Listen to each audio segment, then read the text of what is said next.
All right, I'm here with Justin Singh. What did you do, man? I got top 4 Orlando Invitational, the 10K, yeah. What were you running? I was playing pure Metalfoes. All right, let's see the list. All right. Well, before we get into that, let me tell you about my top 8 matchup with this nice little camera feature here. I got to go second, and my buddy here who's recording this deck profile, Jacob, he was meaning triple magical springs. Somehow I managed to clinch through it and won because magical springs actually kept my emptiness alive. So in a way, it helped me. I don't know. I shouldn't have won. 9 out of 10 times if you run that in the paper, his deck would blow up my deck. It's just unfortunate. Rub it in some more. No, I'm serious. Like, you deserve that win, but I'm sorry it happened. Anyway. Let's see the list. All right.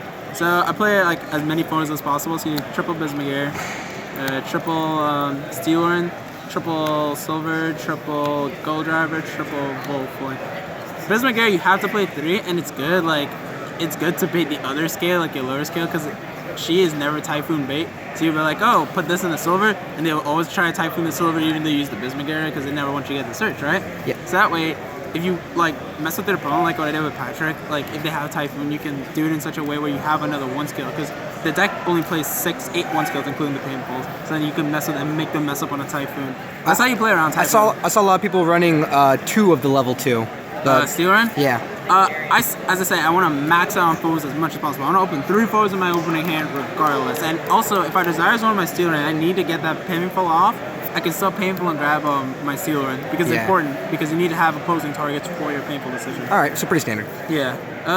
Triple Eccentric, triple Bambuku, Kirin, Luster, and the Clee package. Alright, these are the combo extenders. I was playing Ariadne in the Regiment, but I decided to change it to the Cleese because the Summoner's Art could get you a Voltflame, which is that card you might need. And also, if you just have two Metalfoes in this, you have a free Infinity, which is like stronger than just a Strike, obviously. So I kind of like succumbed. Like I did it the night before I switched over to Clee, but I really didn't want to, but they convinced me. But it actually worked out way better. I have to agree. I actually saw a lot of people not running Draco Slayer.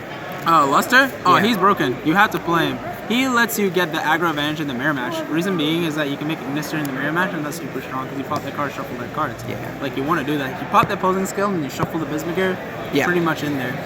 But it gives you an edge, and it's also a huge combo extender to get your 3rd or 2nd foe to make your Metrolium. You have to, this is my 2 extra cards because I'm playing 42. It's 2 Maxis. I understand I'm not going to win every die roll. And so even if I open Maxi, I have a 4-card hand, but the way I look at this is like another trap card that's really strong, because even though you may have opened it, you can Maxi on them. Like, especially if I know playing against ABCs, I'll preemptively Maxi, especially if I have a Karen, so the Photon Thrasher, I'll get the +1 off of it still. Yeah. So you still want to do that, and you put them behind on schedule, and also you can draw into your foes and make Alkahest faster. So that's why Maxi is like super strong, especially versus ABCs going second versus a Buster Suki board, because they usually go for it. Triple Summoner's Art. It's consistency. You want to see this? This is like your combo extension pieces to get to your Klee engine. Yeah, and also, it's just as good if I open 4 foes in this, or like this, Bambuku, and 3 foes. It's like Metrolium, Karen, and Infinity. It works to search Scout, and it also works to search the... Voltflame, yeah. The 8 scale. 7. Yeah, the 8 scale, the level 7 guy. He's super strong.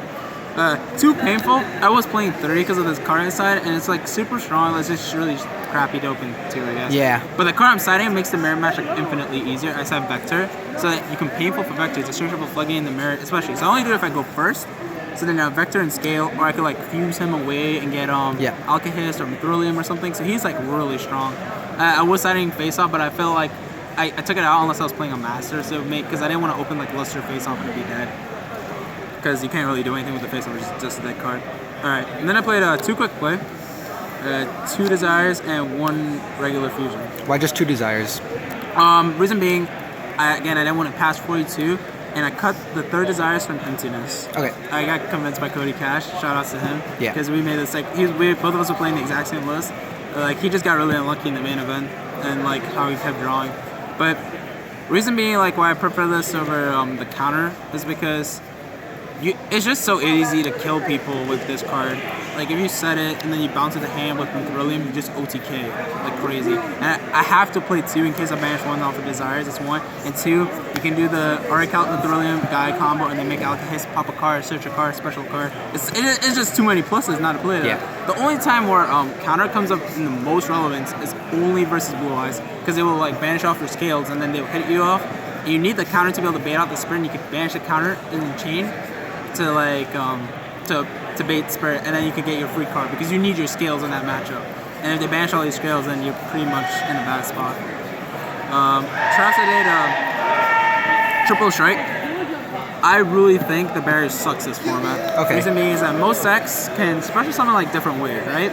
So if you're playing foes, you can special summon Fear Fusion even though you hit pendulums. The only time where barrier shines if you bury a Bambuku really to prevent them from getting fear input.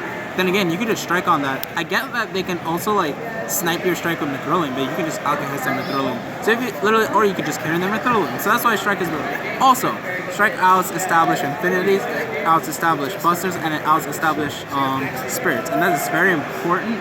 Like when you're playing against those decks, because if you go second when you max into a solemn strike, it's better than if you max it into barrier, because this actually gets rid of the problem, whereas barrier doesn't. Okay. Next format though, it'll be a little different because Geonicius or Zodiac Beast, once you're hit off, and also DDDs, all they do is fuse. Yeah, because I know a lot of people were preferring the barrier at this event. Yeah, I still think strike is better because everybody's playing Metalfoes with the cleave package. So then this outs to establish infinity. So three strike, no warning. Yeah, 3 strike, no warning. Because my theory behind it is like I could do 2-1, but the only time where warning comes in more efficiently is where you can either warning a Neptubis, warning a Bambuku, or warning Neptubis, warning a Bambuku. It's just like warning a ABC guy when they're trying to like incorporate Union. It's the only times where it actually comes up, but strike's more efficient because warning is a one-up, right? So you're not actually going to see it that much. But strike, if you draw it, it's not dead fully like how warning could be. Okay. And one-ups is one-up, and it's pretty much free games. Cody convinced me to play. He was right. I won top A because of it. It's literally a free one card. Yeah. And then the one combinations, you can just recycle it. It's really sucky if you have to desires and you banish off desires. The reason why I only play 2. But like, if you have this card, you're pretty much ahead in the mirror match, especially if you manage to flip it first. So it's really strong because you can bring back your guys. I also like to do a double mithril first turn, where I'll fuse with 1 mithril, get it in hand, get a guy, draw a card, do search fusion again, fuse the mithril again, make a mithril float a guy so I don't neg off the fusion.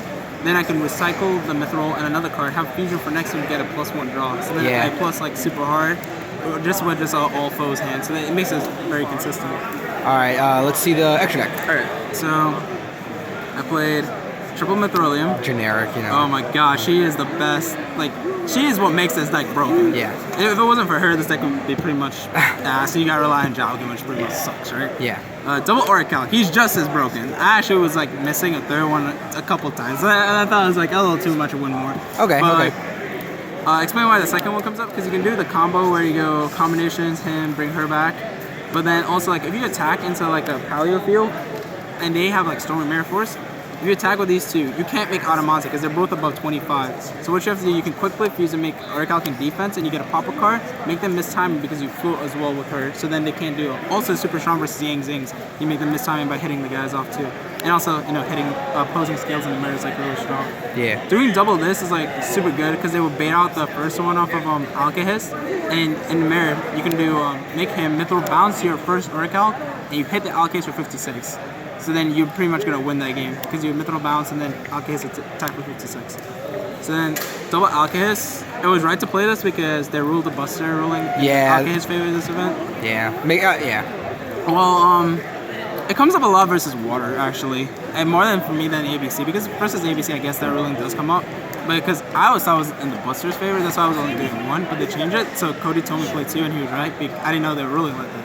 But anyway, versus water, the reason why this is super strong is you take Neptubis and if they try to go instant fusion for Bahamut, you fuse this away and make the second one, you take the Bahamut so they can't make total lead. So that's really like efficient, you need to do that. Automante, he comes up if you have like a dead maxi and you're trying to just kill them or something, or if they like kaiju you and you need to just get the +1 off the fusion, like he comes up. Also, like, it would have been cool if I played the Rendell, because if I had like a dead monolith, I could make the Rendell with him. Oh yeah, that makes sense. That makes sense. I really wanted to play the Rendell, but did it ever come up? No, it didn't actually ever come up because I never needed to. But okay. Because I would just I sit on the moth and make Alkahest with it, so it was like but it would be like a cool like thing to have a free negate. Ignister. Yeah, we know what he does. Yeah, he's super important. Infinity Nova. Yeah. Nova. Sad face. Lightning package, super important. Okay. Crystal and Azure Eyes. Castle, really important. And Break Sword. So Breaksword hit a scale, castle the other Bismugear skills, so they have skills. So it's super cool. Also, you castle combinations. That's really important as well. Because combination is what gets some free skill as well. No Totem Bird? No Totem Bird. I would play Totem Bird if I was playing the cat. Because then the cat is what makes it okay, because I don't want to lose all my Bambukus. So Totem Bird is really strong versus like a lot of decks that rely on drawing, like Dark Lords and Blue Eyes. But again, I never actually missed it. Yeah. I would tell you one card that actually sucks, and everybody's gonna disagree. I think Rabbit actually just sucks. Rescue Rabbit? Yes. Yeah, I saw some people running Rescue Rabbit. Let me tell you why Rescue Rabbit sucks. So, usually when you Rabbit and you draw Rabbit, if you were having normal summon, you can Rabbit an extension. But usually half your guys go into making certain plays that if you use your normal summon on Bambuku, you have to pen that Rabbit, and it's just like really awkward at times. I get Rabbit out stuff, I get like Rabbit can do stuff, but like it's just like really awkward at times. And like if I was playing it before and I kept citing it out, and it just never came out. But I wouldn't play the cat because again too many cards, and then I would not main MST. The only time my MST is actually relevant is when you want to hit your combination to extend a combo, which is kind of useless because if you had less cards, you probably draw your combo pieces, or to hit an emptiness on your opponent, which they have to have a 6.75% chance of opening that emptiness and going first. Plus, you have to have that non-33% chance of drawing your eccentric with 6 cards in hand. Okay. So like we ran the numbers on that, and it matters why you don't main MST. I disagree with everybody who mains MST. Alright, side deck? Yeah. 2 Denko. I don't know. I never played Paleo, so I don't know if it was better than Jinzo. I guess it is. I guess. Billy runs Denko, you run Denko. Okay, I guess. That's the rule. 2 Lava Golem. Yes. Yeah. Just yes. Totally in Dark Lord, just yes. Alright, this is so free in the mirror. If you go first and you drop this, they're only out to this card is Typhoon. That's it. If they don't have Typhoon or MST, they lose. Just hands down. Because then you can search this off a Painful, it's a searchable Floodgate. You can fuse him away if you normal him, then bounce to the hand, off of Mithril, then scale it. Or it's not that like Sloth, whereas if you draw off the fusion, you can just like pop it in the scale. Whereas Sloth, if you draw it and you use your normal summon that's gonna Bambuku, it's dead. So that's why I agree that this card's better. Plus he's rank 4 fodder. So it's like, and he can make allocates. Like there's so many more pluses and reason why that you shouldn't play this over Sloth. Sloth only comes up versus ABCs, but then you're playing double allocates and you're playing strikes and stuff. You don't need that stuff. Double Cosmic. Prefer to MST. Only time when MST is relevant is when you want to snipe your combinations or when you're really low on life. This like snipes fusions, snipes combinations, snipes everything else in the mirror. It matters. So this way, this is also good against Paleo. You don't want to get the traps engraved. 2 system down and Dark Lord Raigeki. I was actually really scared of Dark Lords because it kind of helped party make a Dark Lord deck. I didn't know if a lot of people were going to play Dark Lords. This sounds Vandy's Fiend. And like I wasn't that scared of ABC, so before it was 3 system I wanted Geki, but this more outside Dark Claw, Mirror Match monsters, and Vandy's Fiend. Okay. Triple Typhoon. I really want to just win the Mirror Match for free, so I just open it, and like if you know when to use it, you pretty much win. And you have like a good 30% chance of opening it. And that's why I play 42 cards, because you want to see your side cards as fast as possible. Okay. So that's why I don't agree with like playing too many, like a lot of cards, because you're not going to see the cards you really need in a certain matchup.